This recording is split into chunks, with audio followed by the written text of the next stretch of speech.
హెబ్రీలకు 6వ అధ్యాయం 1వ వచనం అందరం కలిసి చదువుకుందాం.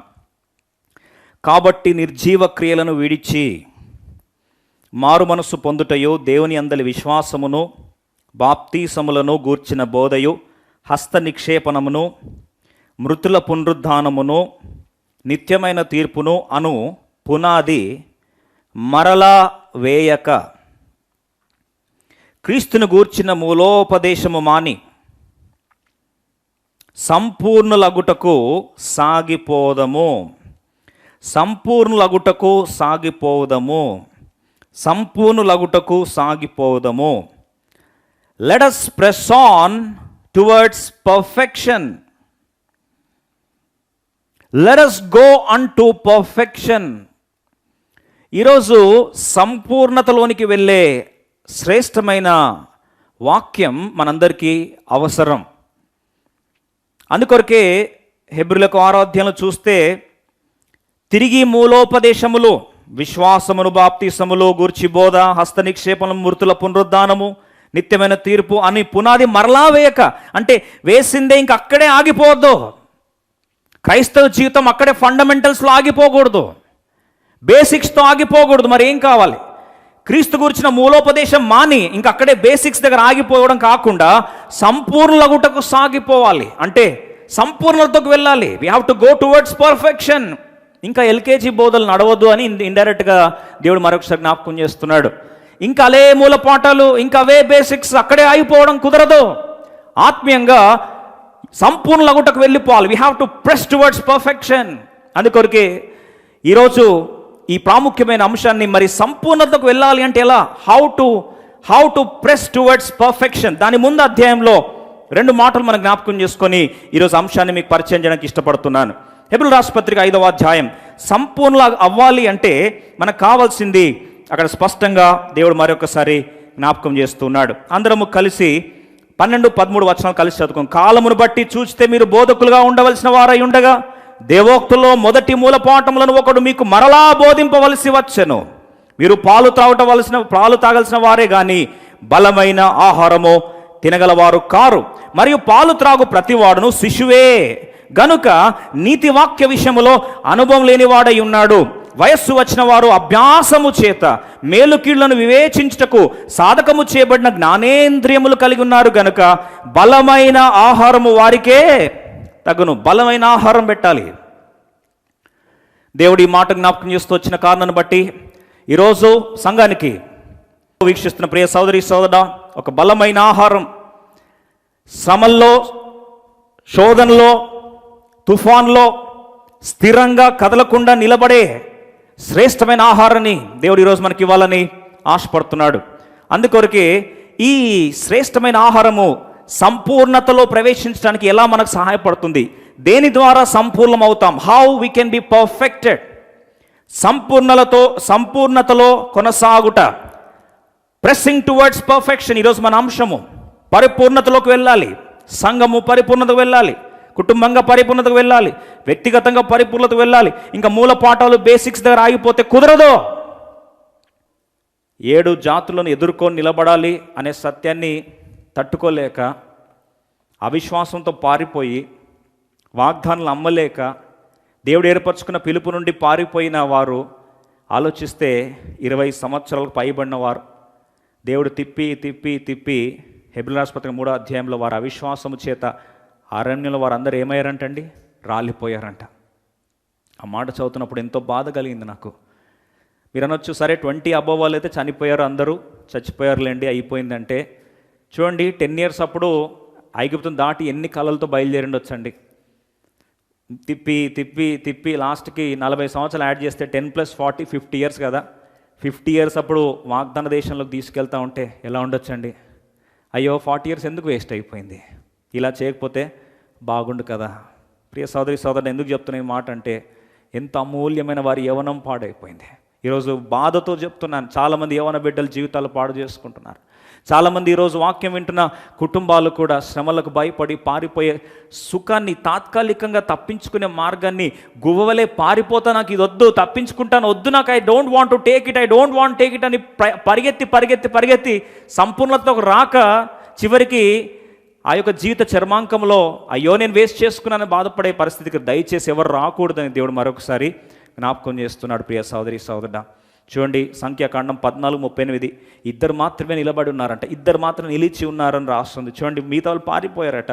14:38, అయితే ఆ దేశం సంచరించి చూచిన మనుషులలో నూను కుమారుడు యెహోషువాయు, యెఫున్నె కుమారుడు కాలేబు బ్రతికిరి, వారు మాత్రం నిలిచి ఉన్నారట. ప్రియ సోదరి సోదరుడా, ఇప్పుడు మూడో ఉదాహరణ చూపించాలని ఆశపడుతున్నా. మనందరికీ సుపరిచితుడే ఇర్మియా భక్తుడి జీవితం మనకు కళ్ళ ముందు నిలబెడుతున్న నిదర్శనం.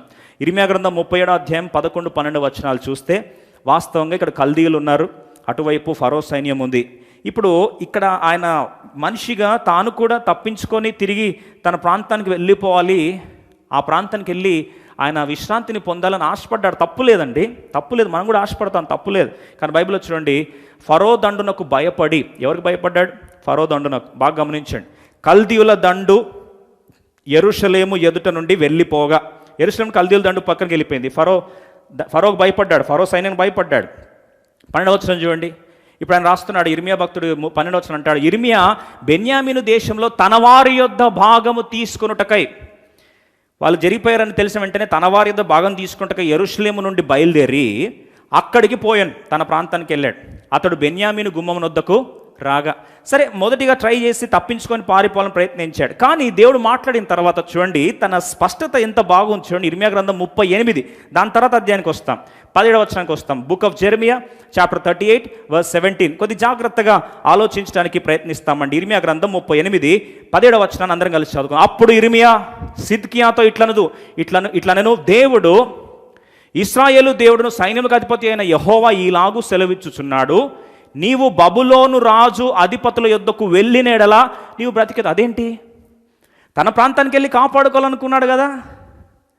వారు జరిగిన వెంటనే ఈయన పోయి తాను కాపాడుకోవాలని తప్పించుకోవాలనుకున్నాడు. కానీ ఇప్పుడు దేవుడు వర్షాన్ని మార్చేశాడు.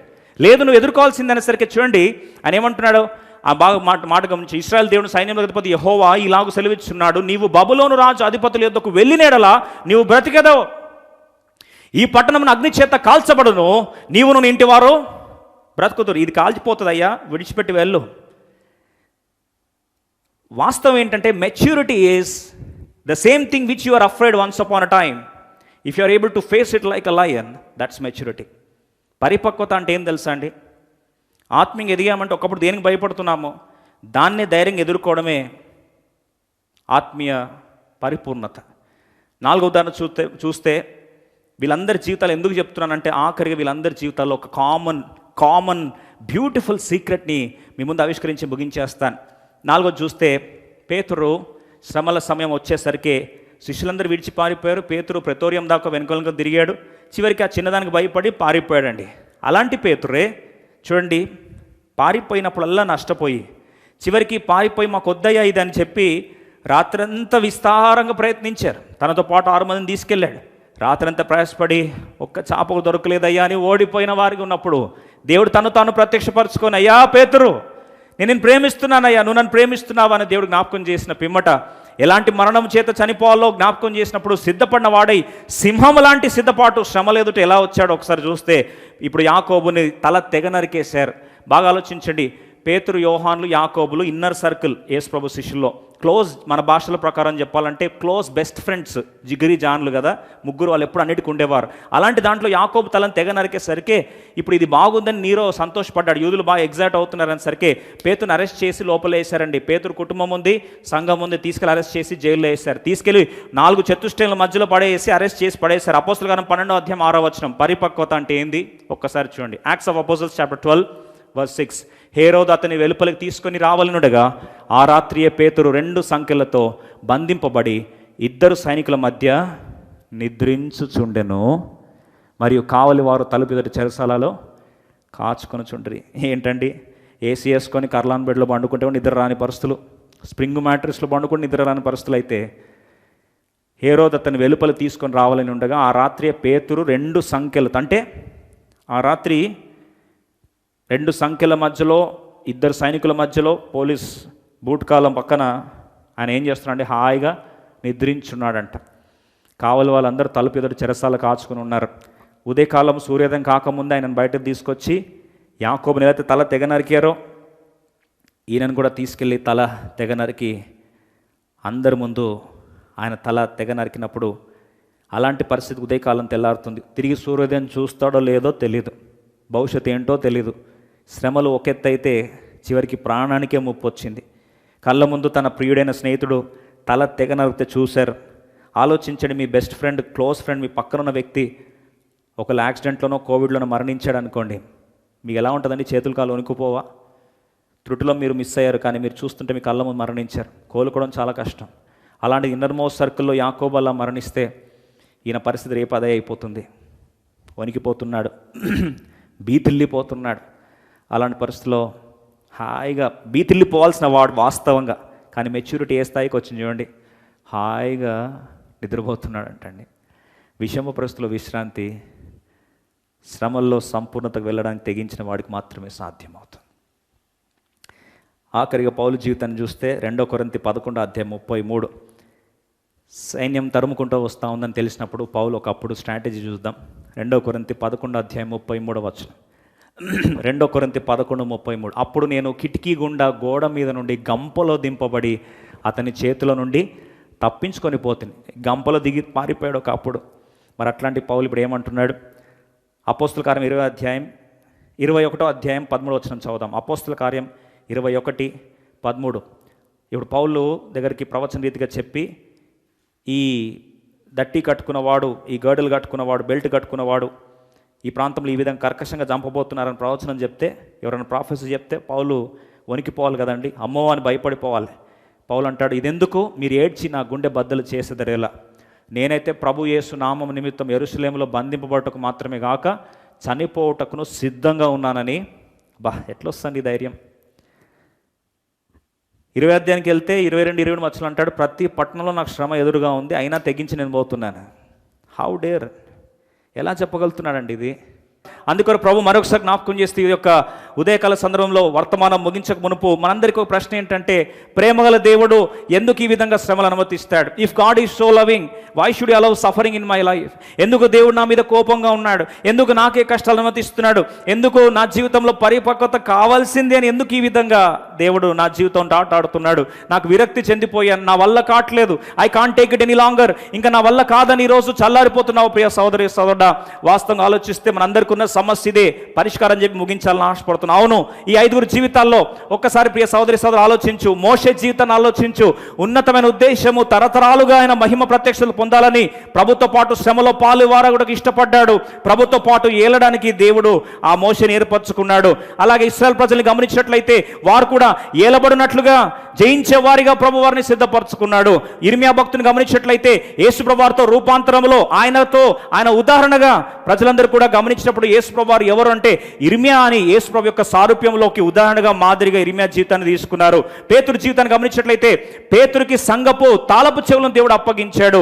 మళ్ళీ పౌలు భక్తుని జ్ఞాపకం చేసుకున్నట్లయితే గమనించినట్లయితే ప్రథమ ఆ యొక్క అందరిలో అదముడైనప్పటికీ అద్భుతమైన పరిచర్య ప్రపంచనాన్ని చేసి ప్రభు యొక్క కిరీటమును పొందడానికి సిద్ధహస్తుడిగా పౌలును దేవుడు సిద్ధపరచుకున్నాడు. 5 జీవితాలు జ్ఞాపకం చేసుకున్నట్లయితే శ్రమల ద్వారా వీళ్ళందరూ వెళ్ళి నిత్య మహిమ కొరకు దేవుడు వారిని చెక్కుముకి రాగి వల్లే ఏ విధంగా అయితే యేసు ప్రభు వారు సిద్ధంగా ఉన్నాడో ఈ 5 కూడా సిద్ధంగా ఉండడానికి తెగించిన వారు కాదా?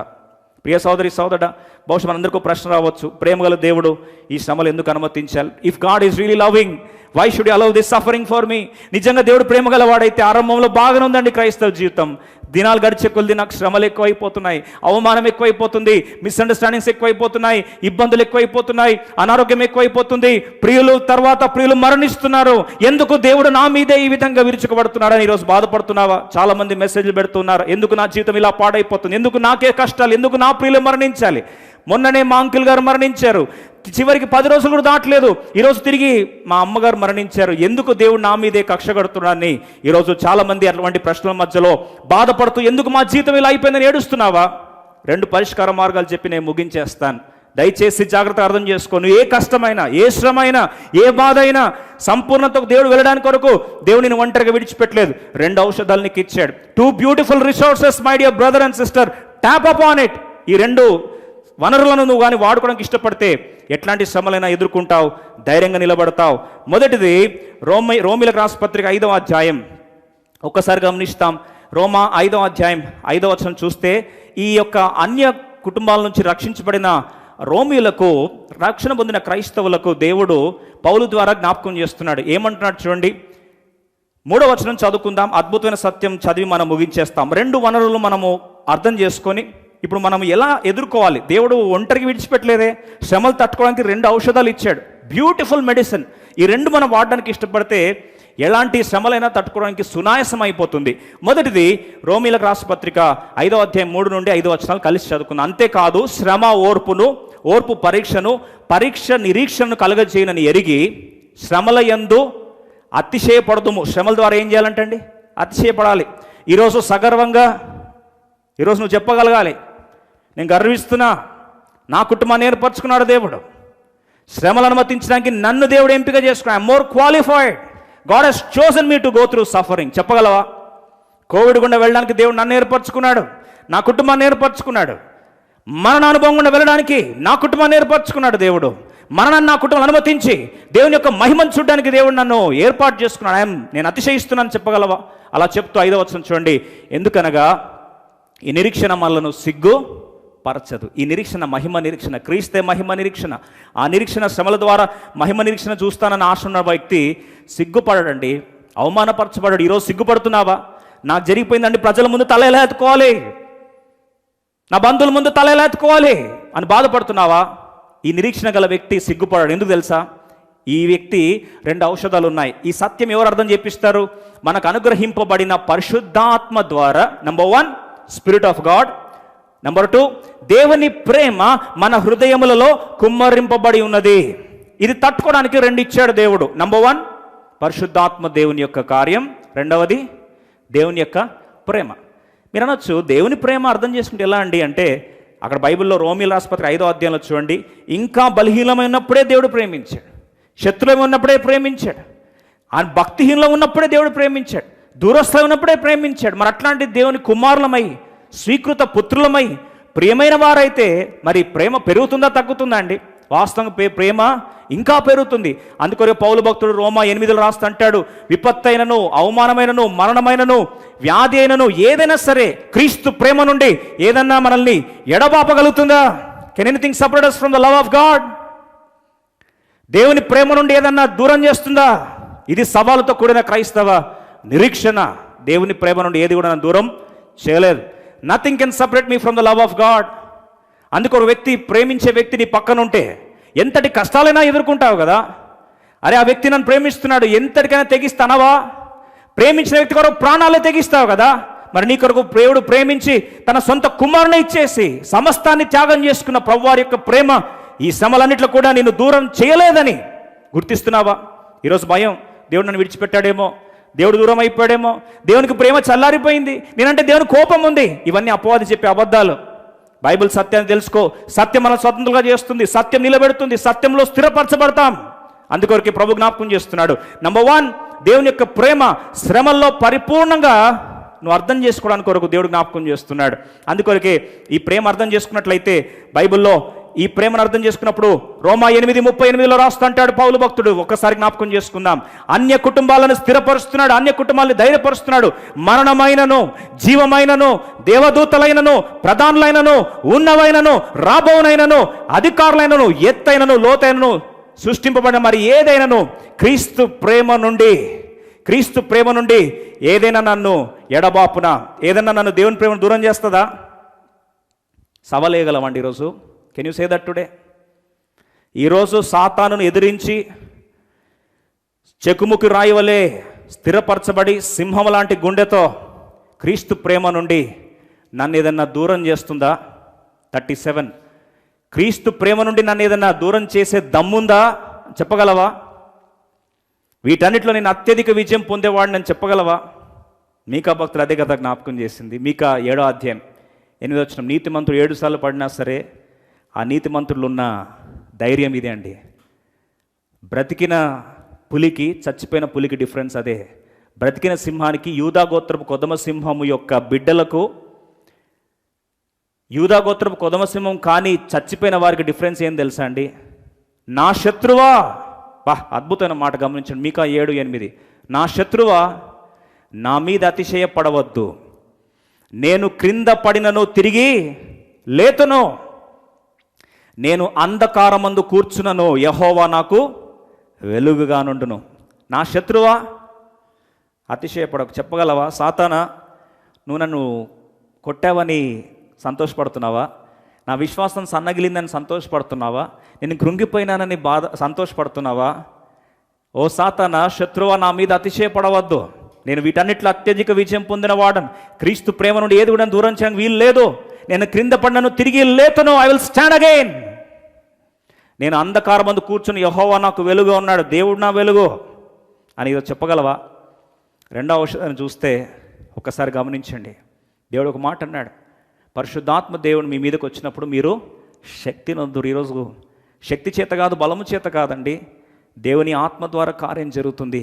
ఏంటి ఆత్మ యొక్క శక్తి అంటే? హోలీ స్పిరిట్ పవర్ ఏం తెలుసా అండి? రోమా 5:5 చదవండి. రోమా 5:5 చదవండి.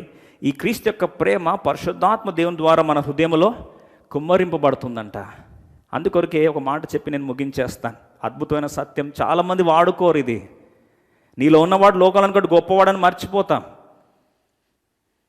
యోహాను సువార్త 7వ అధ్యాయం 37 నుంచి 39 వరకు మనం చూస్తే దేవుడు ఒక మాట అన్నాడు. లైఫ్ టెంపుల్ యొక్క శీర్షికలో experience the abundance of life అని మనందరం పాడతాం కదండి. జీవనది నా హృదయంలో కుమ్మరించయ్యా అని. ఏంటండి జీవనది? ఏంటి జీవనది? పరిశుద్ధాత్మ దేవుని గురించి రాస్తూ, ఆ పండుగలో మహాదినమైన అంత్యదినంలో యేసు నిలిచి, ఎవడైనను దప్పుకొని ఎడలా నా యొద్దకు వచ్చి దప్పి తీర్చుకోండి అని చెప్పి 30 వచ్చింది. నా యందు విశ్వాసం ఉంచి వాడెవడో లేఖనం చెప్పినట్లు వాని కడుపులో నుండి జీవజల నదులు పారునని బిగ్గరగా కేక వేశాను. ఏంటి జీవజల నదులు? 39. తన యందు విశ్వాసం ఉంచి వారు పొందబోవు ఆత్మను గూర్చి. ఒక్కసారి అర్థం చేసుకో క్రైస్తవ సహోదరి సహోదరుడా, ఏ రోజు రక్షించబడ్డావో పరిశుద్ధాత్మ ద్వారా దేవుడు ముద్రించలేదా? ఆత్మను గురించి ఆయన ఈ మాట చెప్పిన యేసు ఇంకను మహిమపరచబడలేదు కనుక ఆత్మ ఇంకను అనుగ్రహింపబడి ఉండలేదు. మరి మహిమపరచబడ్డాడు, పెంతెకొస్తు దినమందు పరిశుద్ధాత్మను పంపించాడు, రక్షణ పొందిన దినము నేను విమోచన దినం వరకు ముద్రించాడు, సీల్ చేశాడు.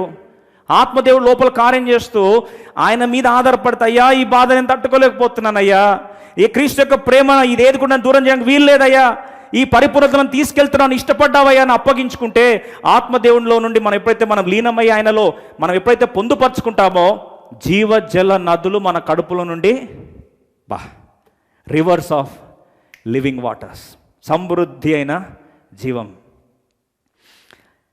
జరిగిన సంఘటన చెప్పి నేను ముగించేయాలని ఆశపడుతున్నాను. అందుకొరకే బైబిల్ రాస్తుంది 2 తిమోతి 2వ అధ్యాయం 12వ వచనం, చరిత్ర ఇంతటితో అయిపోతే ఈ వర్తమానాలన్నిటి కూడా పనికిరాని వర్తమానాలకు మిగిలిపోయేవి. అల్పకాల యాత్ర ముగించుకొని మనందరం వెళ్ళేవారమే, కన్ను మూస్తాం. తర్వాత మధ్యాకాశంలో క్రీస్తు కడబురదు అని ఎప్పుడైతే ఊదబడుతుందో, క్రీస్తును మృతులైన ధన్యులు వారు మొదట లేస్తారు. ఆ మీదటి సజ్జలు అందరం కొనిపోబడతాం. 7 సంవత్సరాల మధ్యాకాశంలో ఎందుకు జరిగిన తర్వాత తిరిగి 7 సంవత్సరాలు భూలోకంలో శ్రమల కాలం ముగించుకున్న పిమ్మట తిరిగి సంఘంతో పాటు యేసు ప్రభువుని కలుసుకొని కింద దిగి వస్తాం ఒలివ కొండ మీదకి.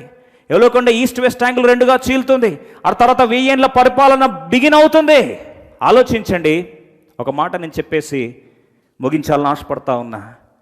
జాన్ బన్యన్ గారు ఆయన జ్ఞాపకం చేసుకొని పాస్టర్గా పరిచయం చేస్తూ ఉన్నాడు.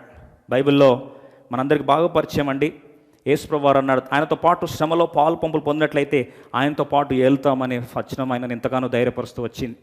వాళ్ళందరూ నువ్వు సేవ చేయడం మానేయకపోతే అరెస్ట్ చేసి లోపలేస్తాం, లేకపోతే భయంకర శ్రమలుగా అప్పగిస్తామంటే ఐఎమ్ రెడీ సార్ అన్నాడు. విషాదం ఏంటంటే వాళ్ళ ఇంట్లో గుడ్డి కళ్ళు లేని కబోది కూతురుంది.